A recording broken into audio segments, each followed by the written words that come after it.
V9 న్యూస్కి స్వాగతం. ఇప్పుడు హెడ్లైన్స్. విశాఖ ఒక ఫంక్షన్ హాల్లో లక్ష్మీ పార్వతి తన అభిప్రాయం తెలియజేశారు. వైసీపీని గెలిపించండి, తెలుగుదేశం కూటమిని ఓడించండి తెలియజేశారు. చంద్రబాబు ఒక మోసపూరిత మనిషిని, తన పిల్లనిచ్చిన మామయ్యకే వెన్నుపూట పొలిచాడని తెలియజేశారు. ఎంవీఎస్ మూర్తి కూడా తెలుగుదేశంకి వెన్నుపోటు పొలిచడానికి లక్ష్మీపార్టీ తెలియజేసింది. అసలు ఆయన మాటల్లోనే ఒక అపహాస్యం, ఆయన మాటలో ఒక క్రెడిబిలిటీ పోగొట్టుకొని పోయారు అంతే. మోడీ గారు ఈ రాష్ట్రానికి వచ్చి పూర్తిగా ఇంతకు ముందున్న మోడీ వేరు, ఇప్పుడు మోడీ వేరు, పక్క రాజకీయవేత్తగా మాట్లాడారు అనేది నిన్న వచ్చినటువంటి ఇది. సరే అట్లా ఉంచితే మంగళగిరి స్వయంగా కొడుకులు పెట్టినా కూడా అక్కడ ఓడించారు ప్రజలు. అంటే ఎంత దుర్మార్గమైన పరిపాలన, ప్రజలు ఎంత బాధ అనుభవించారు అనేది స్పష్టంగా మనకి తెలిసింది. ఈరోజు అదేవిధంగా తర్వాత వైఎస్ జగన్మోహన్ రెడ్డి గారి పరిపాలనకు చేరుతామని చెప్పి వాళ్ళు ప్రచారం చేసినా కూడా ప్రజలు ఎటువంటి ఓటండి, అది నిజంగానే 151 సీట్లు, అదేవిధంగా 22 ఎంపీ సీట్లు ఇచ్చి అఖండమైన మెజార్టీతో వైఎస్ జగన్మోహన్ రెడ్డి గారిని గెలిపించారు. ఒక పక్క 45 ఇండస్ట్రీ, 45 ఏళ్ల ఇండస్ట్రీ అని చెప్పుకుంటూ తిరుగుతున్న ఆయన, ఇంకొక వైపు రాజకీయంగా ఆయన కొత్తగా వచ్చినటువంటి ఆయన, అయినా కూడా కంపేర్ చేసి చూశారు ప్రజలు. ఇటువంటి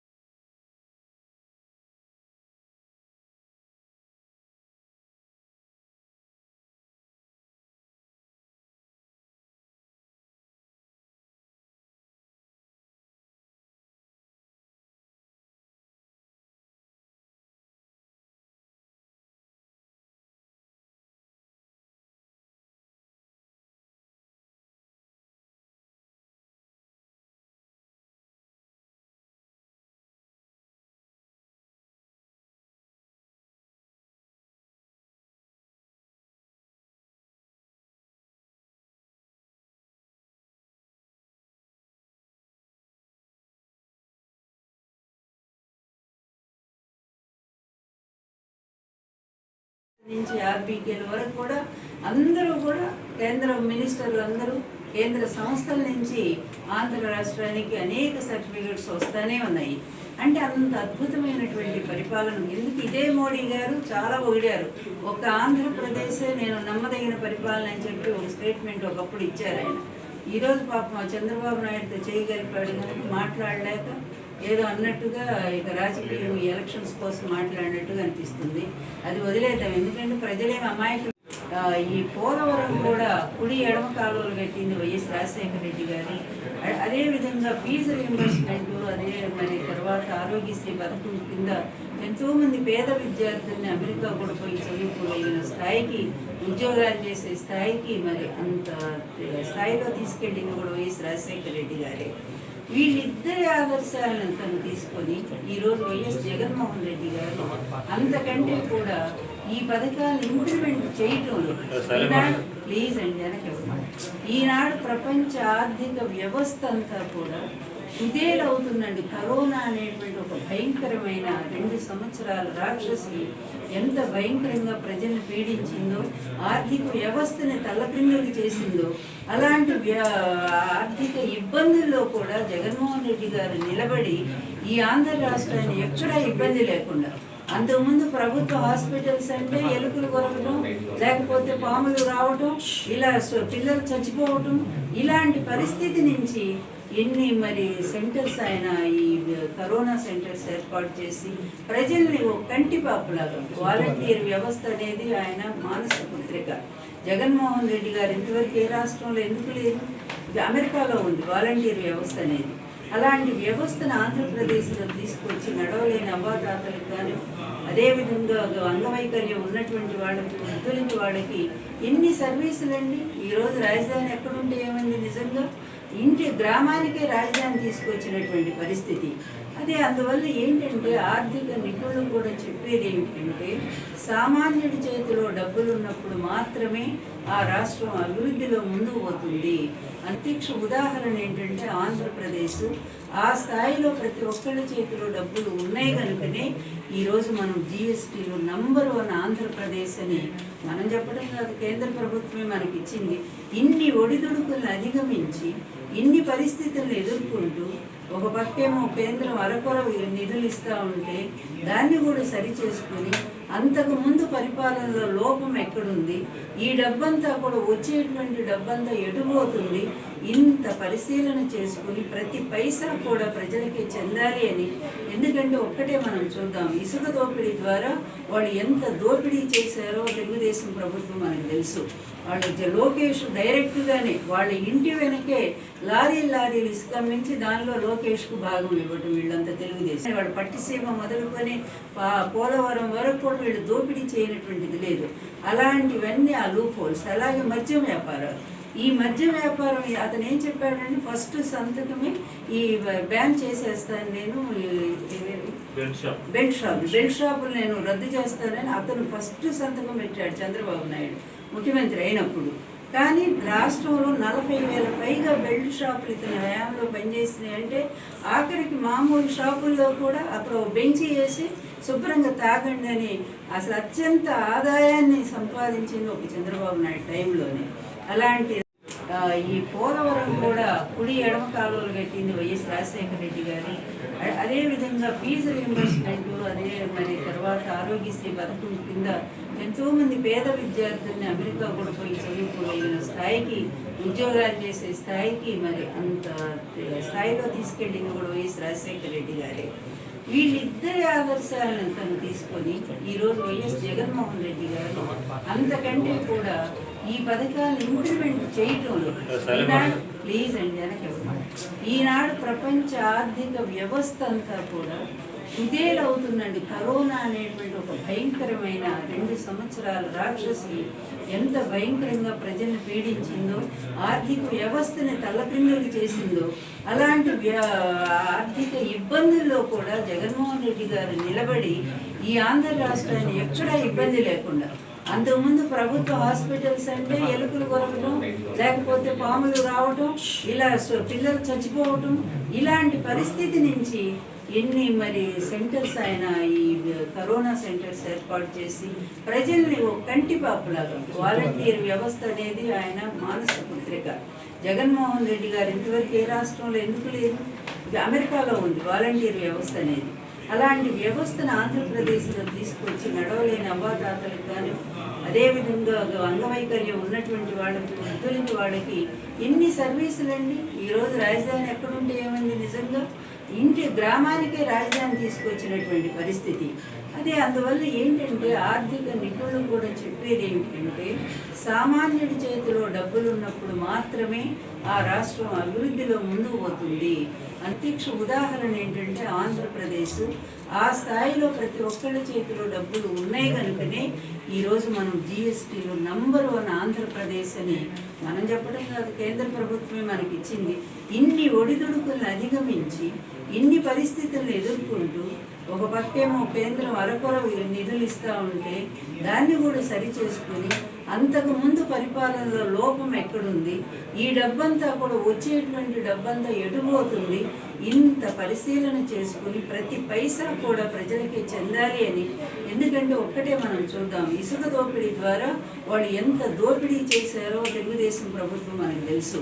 వాళ్ళు లోకేష్ డైరెక్ట్గానే వాళ్ళ ఇంటి వెనకే లారీలు ఇసుక మించి దానిలో లోకేష్కు భాగం ఇవ్వటం వీళ్ళంతా తెలుగుదేశం. వాళ్ళు పట్టిసీమ మొదలుకొని పోలవరం వరకు కూడా వీళ్ళు దోపిడీ చేయనటువంటిది లేదు.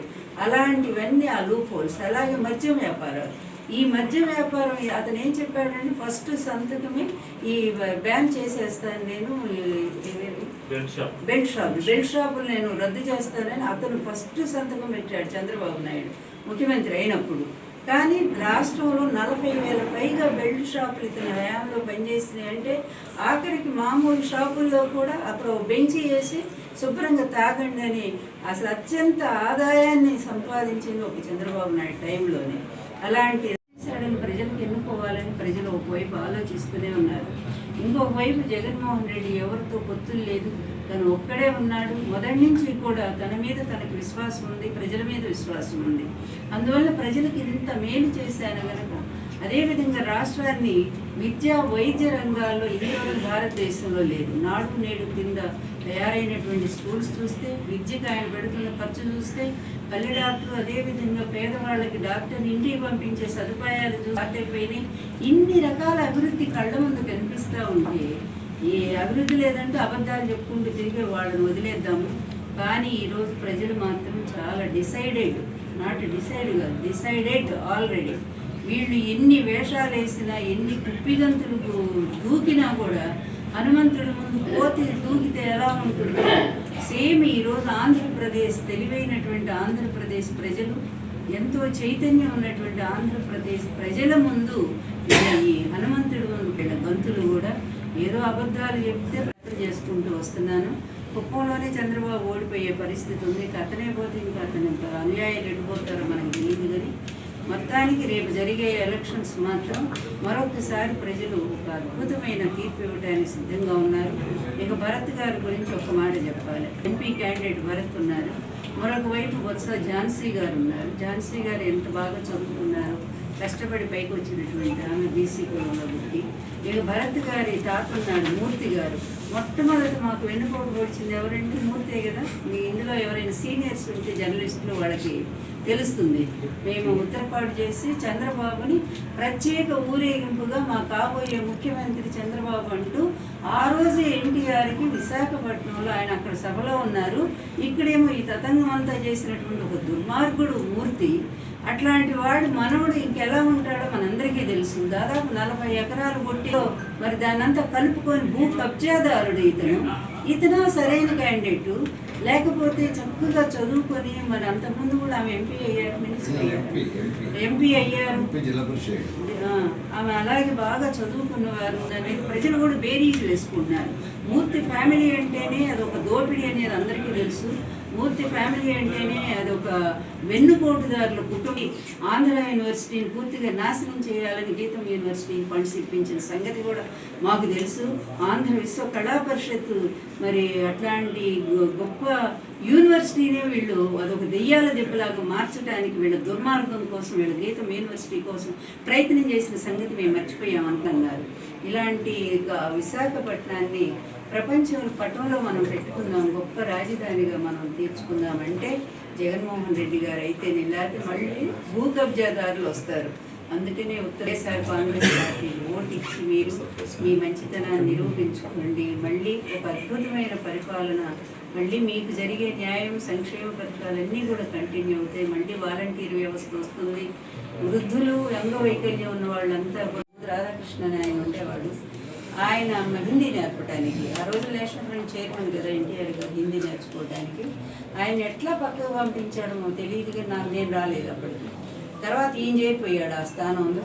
చేరిపోయి ఇంట్లో ఒక మెంబర్లాగా, కొడుకులాగా చూశాడు ఎన్టీఆర్ గారు. మా పెళ్ళి అయినా కూడా మేము ఎంతో రోజు మాతో పాటు భోజనం చేసేవాడు వచ్చి. ఈ చేతితో కుక్కు అంటే వంట అబ్బాయి రాని రోజులు నేను వంట చేసి పెట్టాను. ఆ రోజు ఈ వీళ్ళందరూ హరికృష్ణని రెచ్చగొట్టి తండ్రి మీద ఆయనకి ఎగనెస్ట్గా ప్రజల్లో పంపించింది ఇదే యార్లగడ్డ లక్ష్మీప్రసాద్. అంటే అదే చంద్రబాబుకి కోఆపరేట్ చేసి, అంటే సహాయపడి పూర్తిగా కుటుంబాన్ని చేర్చడంలో కూడా ప్రధాన పాత్ర పోషించింది ఈ యార్లగడ్డ లక్ష్మీప్రసాద్.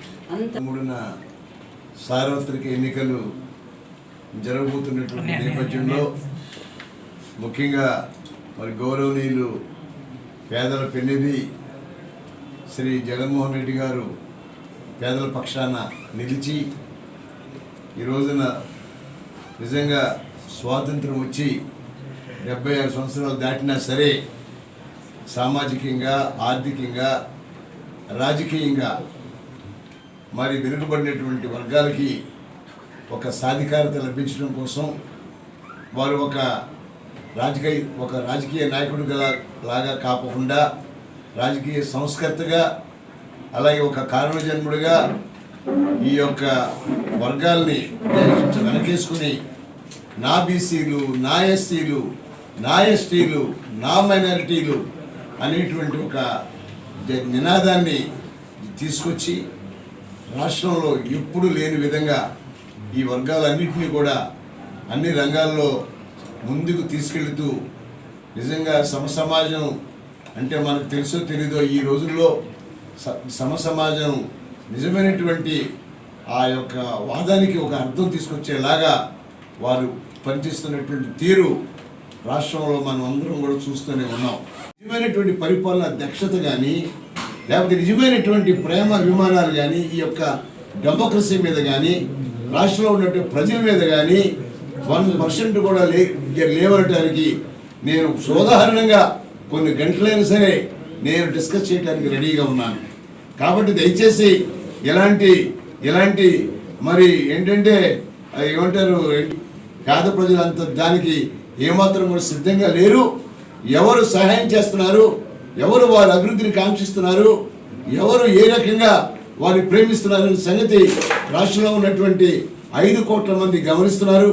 కాబట్టి రేపు జరగబోయే మే 13వ తారీఖు జరగబోయే ఎలక్షన్లో తప్పనిసరిగా మరి ఉన్నటువంటి ఈ పేద వర్గాలు కోట్లాది మంది జనం అందరూ కూడా మన గౌరవ ముఖ్యమంత్రి పేదల పెన్నిధి సంరక్షకుడు రక్షకుడైనటువంటి జగన్మోహన్ రెడ్డి గారిని బలపరిచి మన యొక్క సంక్షేమాన్ని ముందుకు తీసుకెళ్తారని ఒక దళిత రాజ్యసభ సభ్యుడిగా అలాగే ఒక విద్యార్థికుడిగా ప్రతి ఒక్కరికి కూడా నేను ఈ సందేశం ఇస్తున్నాను.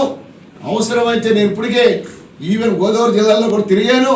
మరిగా రాష్ట్రంలో అన్ని జిల్లాల్లో కూడా ఈ పేద వర్గాలందరూ కూడా ఖచ్చితంగా మరి ఈ యొక్క మన ముఖ్యమంత్రి గారు అయినటువంటి జగన్మోహన్ రెడ్డి గారిని బలపరిచి వారి యొక్క ప్రభుత్వాన్ని తొందరలో తీసుకొస్తారని మీ ద్వారా నేను అందరికీ విజ్ఞప్తి చేస్తున్నాను.